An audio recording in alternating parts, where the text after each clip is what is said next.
Welcome to the Juice Radio Talk Show. Welcome to the Juice Radio Talk Show. Welcome to the Juice Radio Talk Show.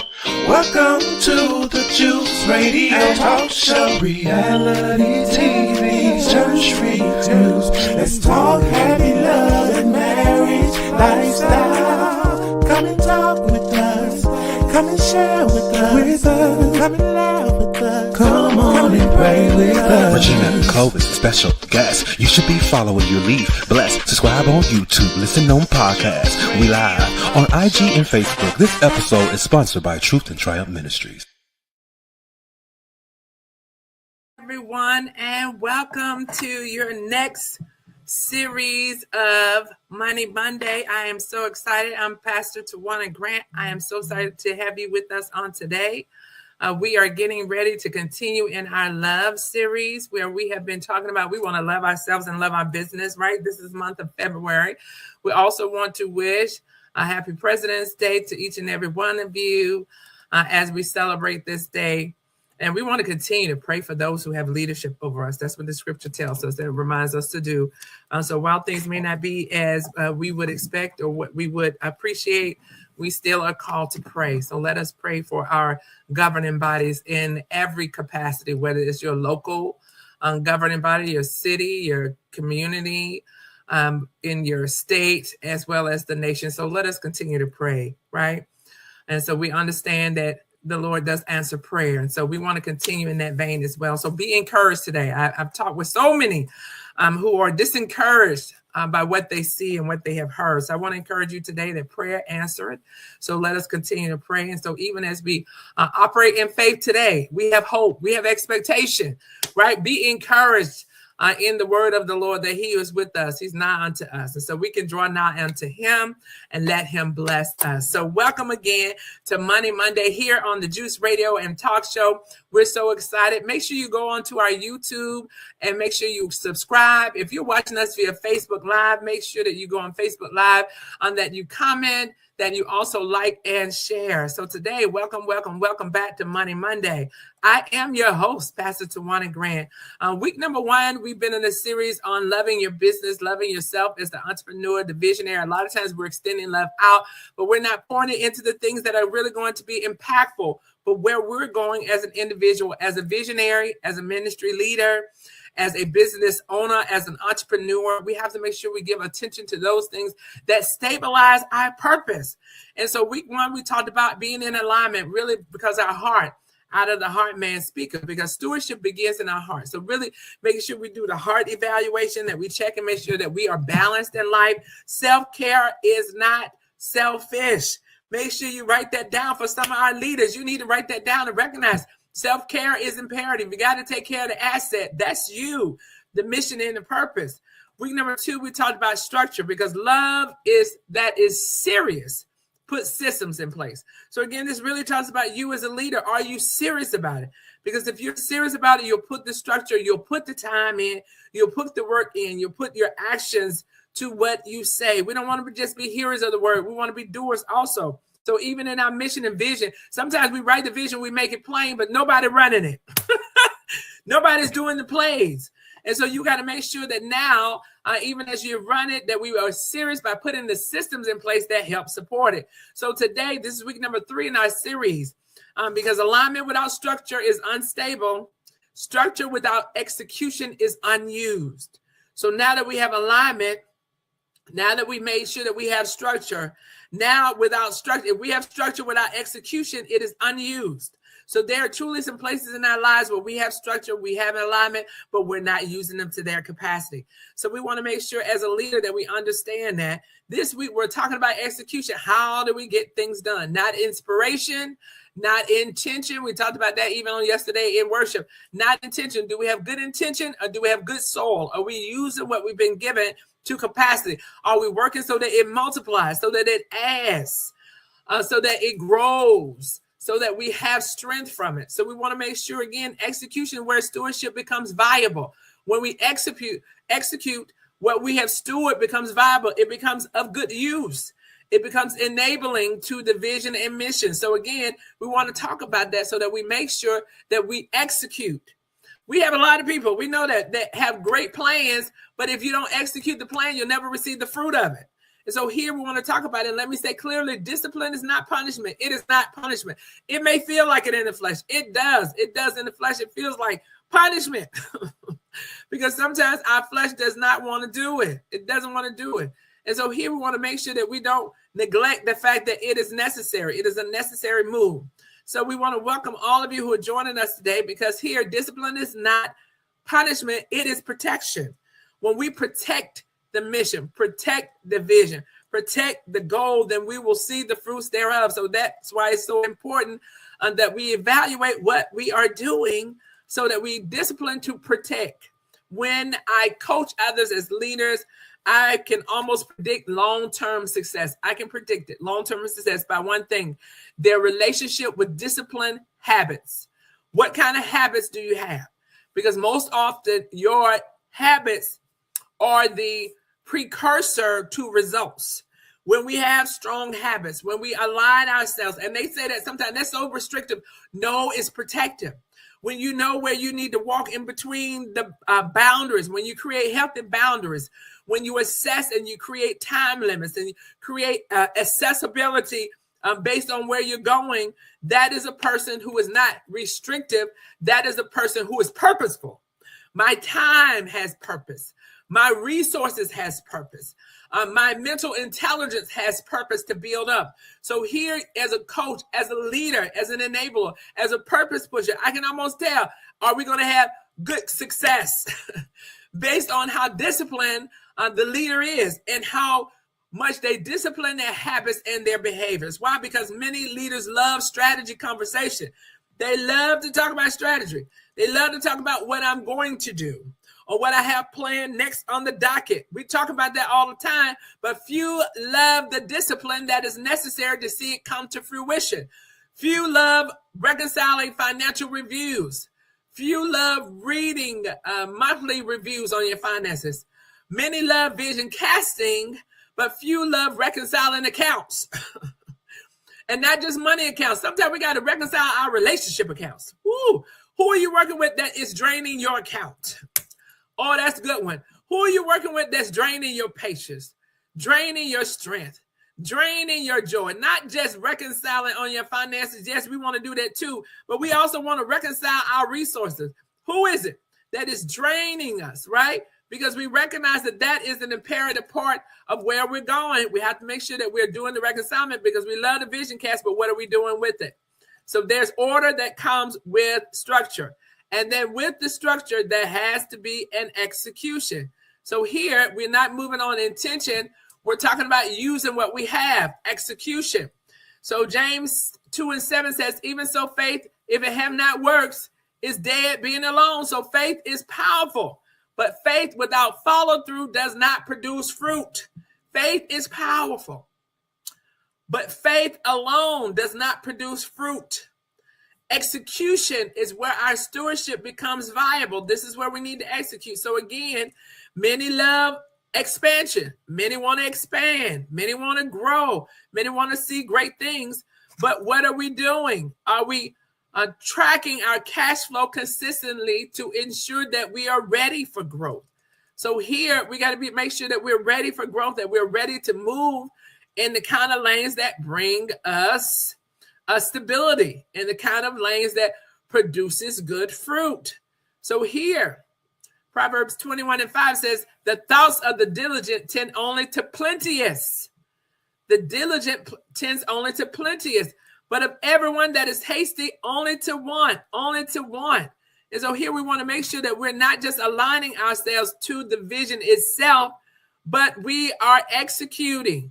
We are executing. We are moving forward. We're doing the things that bring us closer to our vision so that whatever we vision cast, whatever we have planned, whatever has been released in heaven, we're able to manifest it in the earth. We've gotten permission from heaven to do it. So now let's be about operating in our businesses so that we can see the results of our labor. We want results. So diligent produces abundance, but haste produces lack. Haste produces lack. Haste produces lack. We want to remember that. When I'm hasty, that's what the Bible talks about. Be anxious for nothing, but in everything through prayer and supplications with thanksgiving, make your requests made known unto God. So here again, don't be hasty. We have to be diligent. We have to be moving forward in such a capacity that it produces abundance, so that we remain, so that we don't become weary in well-doing, even in your business. So that while it might be small, if you're faithful over little, he'll make you ruler over much. Don't despise small beginnings. Don't just throw in the towel because it hasn't sparked, because you're not getting the numbers you anticipated. Always plan for the worst scenario and hope for the best. We're planning for both scenarios here. And so we want to make sure that we are prepared in such a way that it produces good fruit. And so as we move forward in the things of our business, because again, execution is diligence over time. You've got to give some things time. I know you're like me. Sometimes I want things to rush faster. Sometimes I want things to happen faster. But execution happens over time. I was just saying in the ministry that fast is not always the answer.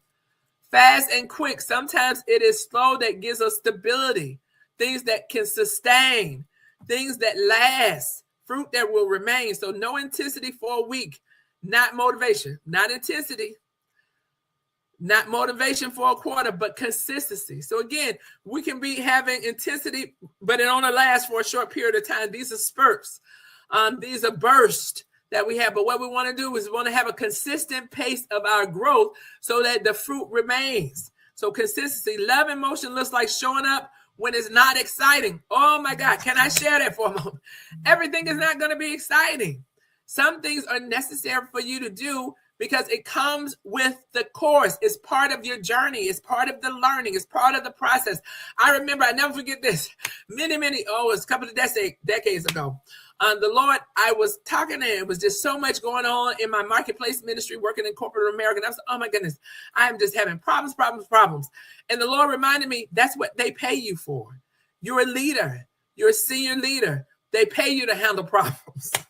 And so sometimes I want to remind you as business owner, you have to level set your spirit. You have to be able to pray. You have to be able to reconcile within you that these are normal days. Do not align to failure.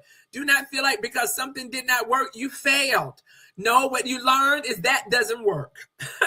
What you learn is I need to try another path. What I learned is I need to go another way. It does not mean I failed. Failure is an event, not your identity. It is not your identity. It's not what you align to and malign on it and fall into depression or doubt. Thank you, Spirit. You're not that leader. Things happen, even though you might have the best laid plans, and I've done it myself. We planned, we strategized, we worked together, and then some things come up that were not part of the plan. And what you do over time, as you gain strength, wisdom, knowledge, you have others around you, you will learn how to adjust. You will learn how to pivot. You will learn how to quickly recover. That's the thing about having incidents or having problems, that they become a normal part of the process, that things happen, so that it's not crushing to you as a leader, so that you don't fall into that hole of a sinkhole because you had one occurrence. Maybe you put out a new product and it didn't sell well. Maybe you had a great idea and it sounded good to you, it sounded good to the team, but it didn't catch.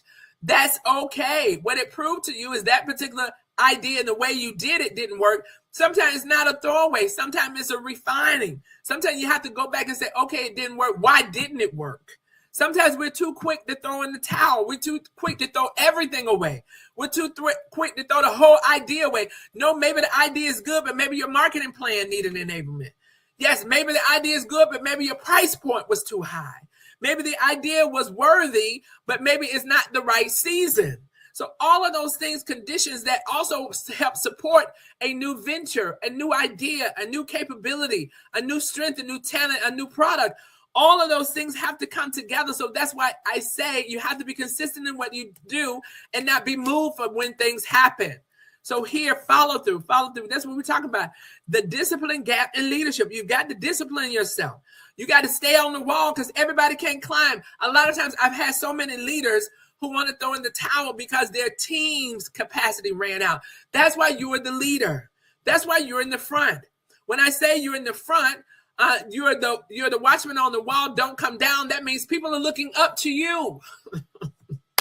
Thank you, Holy Spirit. They are looking to you for encouragement. They're looking to you for strength. You go to the master for your strength. You go to the master for your wisdom and knowledge. And then you come back and bring back the plan, just like Moses did. When he left the mountain, he brought back the tablets. Woo! You have to bring back the plan. You have to bring back the wisdom and the knowledge and the instructions to others so that they can run the race, so that they understand the will, the mission, the plan, the desires, the strategy, the goal. So with that, there's a discipline gap in leadership that we have to have. So here's what I've observed over the years, working with entrepreneurs, ministry leaders, and executive teams. The biggest gap is rarely knowledge. It's not that we don't know. A lot of us, oh my God, we're very intellectual. We're very intelligent. We have a lot of experience. We have a lot of exposure. It is not that. It's not the lack of knowledge. He said, my people perish for the lack of knowledge. We also perish for the lack of follow through. We have the information and we don't do it. We have information, even if the information is not in our hand, we have information readily at our availability. We have computers, we have people, we have processes, we have things that can help strengthen us, and then we don't go and follow through with it. So leaders know they should review our numbers monthly. Oh my God, I've told y'all many times, I am watching accounts daily. When you are multitasking, when you're multi-threaded, when you're multi-vocational, when you're multi-occupational, you have to keep your eye on the goal. And that requires you to have due diligence. You cannot expect what you don't inspect. You've got to be giving care to it. Here, evaluate your spending trends. You got to know where money is coming. A lot of times we give a lot of attention to money coming in and drawing in revenue, which is critical to business. If you don't have anything coming in, you're not in business. You got a hobby. You have a hobby if you're not making money. So you got to make sure that you're monitoring, that you're helping it move forward.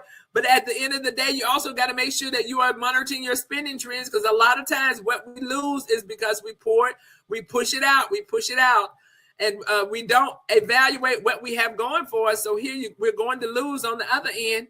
We will lose on the other end because we're putting it in the door and we're throwing it out the back door window. The back door, it's going out the back door. So here we're losing still. We want to make sure that we are gaining in the things of God, and that we're advancing, and that we are looking and giving attention to it. And so that is very important. Here we want to make sure that we are monitoring our cash flow again. Cash flow, what is coming in, our revenue, and then what the difference is, that's our cash flow. Our revenue minus our expenses, that is our cash flow. So we want to make sure that we're having our cash flow. We want to measure return on investment. Again, some of us are pouring into ideas, pouring into products, pouring into services that they have the very minimal return on investment. We are spending thousands of dollars on things that are only giving us hundreds of dollars back. That is a point of reassessment. And so when we understand, when we look and be due diligent in those things, we can recognize that something is off course. We can recognize that I need to make a different decision. I need to have a pivot plan. Why? Because I am measuring return on investment, not the fact that I spent the money, not on the fact that the business is operational, not on the fact that I got a new product up. How well is the product doing? Is it giving you a good payback on the energy, the efficiency, the money, expenses that you're using? Sometimes we're paying for resources. We have people working for us. We're paying for them to work on an idea that is bringing us a shortfall. And so we're losing money, not just on the product, but also on the resources. You got to be looking at that from both sides. Business leader, business owner, entrepreneur. It's not just the cost of you putting the product out or the service out. It's also the cost of doing business. What is it costing you to run it? What is it costing you to produce it? And you got to measure your return on investment. Is it worth it? You know how I know? Oh my God, thank you, Holy Spirit. You know how I know when I have a mature leader who's running a business, you're okay shutting something down. You're not aligned to it. You're aligned to it helping the business. Oh, this is a sign of maturity. When you recognize that this isn't it, and you have the ability to say, you know what, that's not it. We have to pivot. We have to do something different. That lets me know you have matured where you understand the basics of business. If you're still aligned to an idea or aligned to a concept or aligned and it has become your identity, you're still shallow in business leadership. in business leadership, you got to understand there's a return on investment. The appropriate, you're able to move and pivot. So here, build, knowing, and doing are separated by discipline. When we know, knowing and doing is separated by discipline. When we're building, we can build and we can know. We can build and we have an idea. We can build and we have a concept. But as a business leader here, the building process, there's a big difference. That's what we're talking about, the gap between knowing and doing. We have to get to the point of doing, and that is defined by discipline. Here, Luke 16:10 says, he that is faithful in that which is little is faithful in that which is much. We've already said that. So we got to recognize that you can be faithful in little things, and little becomes more. And more, we get into that good, better, best. Never let it rest until your good is better and your better is best. You don't rest on it. You don't sit on your laurels. You don't become lazy. You become actively engaged. You give it all your attention and all your strength to push it forward. So faithfulness is not about capacity. It is also about consistency. It's not about just capacity, because you have to have the capacity to be able to be strengthened in it, but you also need consistency, because it's consistently plus focus leads to progress. We want to progress in our business. So execution closes the gap between potential and performance. Lord have mercy. We got a lot of potential, but we need some performance. If you want to see it, you've got to execute. So here's the hard truth. Inconsistent execution creates financial instability. If you're inconsistent, you don't know where, you don't know how it needs to be. And when we're inconsistent, it creates inconsistent financial instability. We're unstable. Double-minded man is unstable in all his ways. So here, but even when income is strong, you can have strong income coming in, but if you're inconsistent in how you use it, how you appropriate it, how you distribute it, where you put it, it will still lead to poverty. Oh my goodness. You can still have a good fruit. We talked about that on Sunday. It can still be good fruit, but in the wrong soil, it will still fail. You can have a good idea. You can have a good concept. You can even have good leaders around you. Oh my God. But you put it in the wrong soil. You put good people under bad leadership. Oh my God, it's going to fail. You put good resources into bad ideas, it's going to fail. So here you can have strong financial backing, strong financial income, but if we're not appropriating it well, if we're not executing it well, if we're not monitoring it well, it will not yield good fruit. So revenue does not fix discipline problems. Well, we have discipline problems in handling money. I'm talking to ministry leaders. I'm talking to business owners. I'm talking to entrepreneurs. Revenue will not fix it. I hear people say, I just need more money. What are you doing with what you already have? That's my first question. How are you appropriating what you already have? Because if you're appropriating what you already have well, more will come. So here, revenue does not fix discipline problems. Growth does not fix revenue gaps. So growing bigger, all that does is expose your cracks. Growing bigger will expose where you have holes. It will expose where you are weak. So you've got to make sure that you shore up all your weak spaces before you grow. You want to grow slow, so that way capacity is strengthened, abilities are grown, talents and discerning spirits are identified. You can see where talent is. Because that slowness gives you opportunity. Expansion does not fix oversight.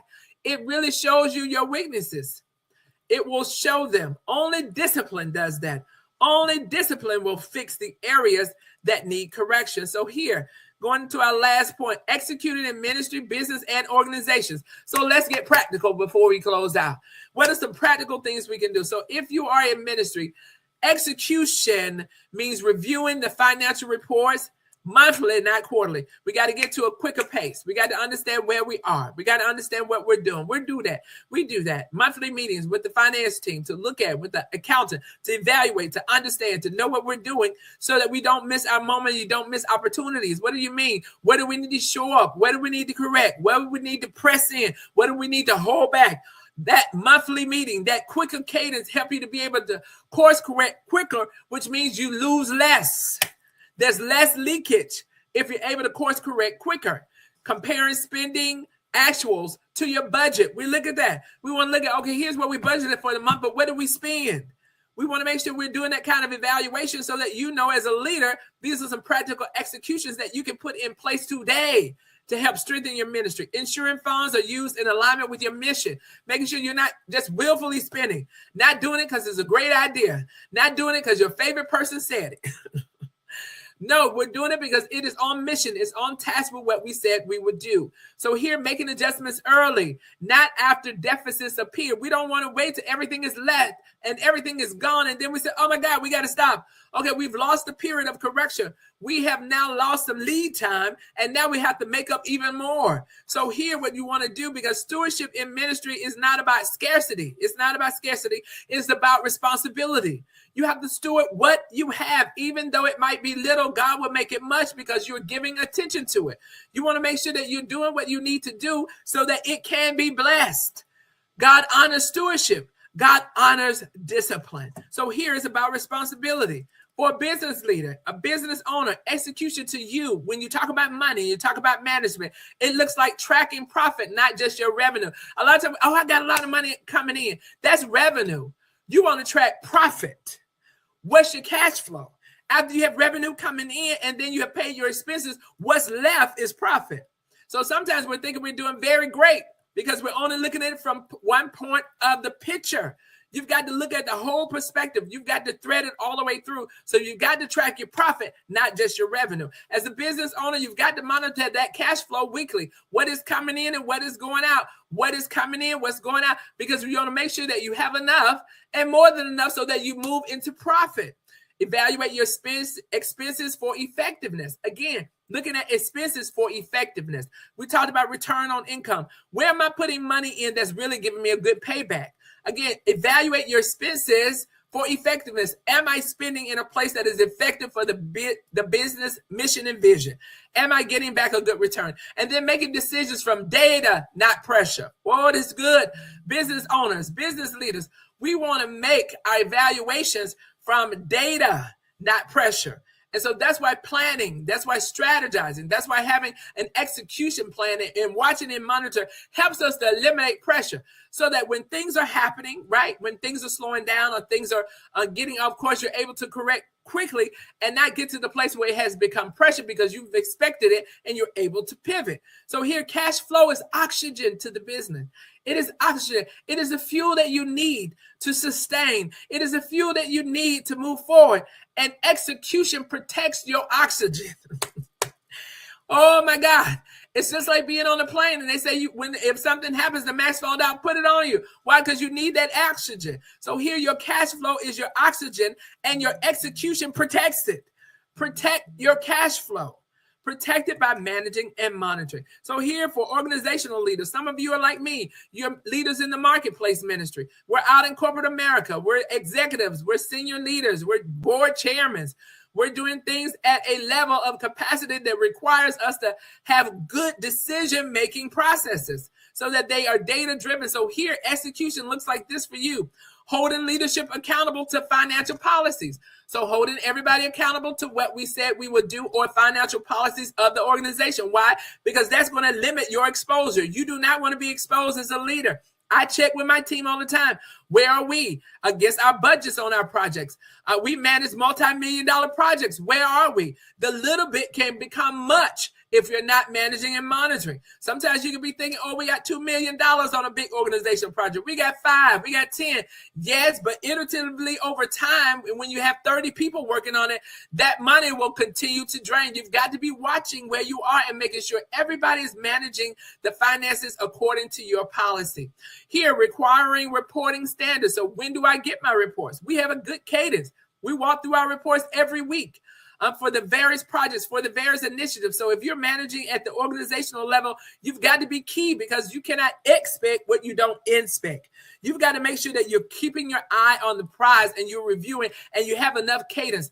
Some areas, some projects, some teams, I don't have to meet with them weekly. Some areas, some projects, some teams, we might meet every other week or we might meet monthly.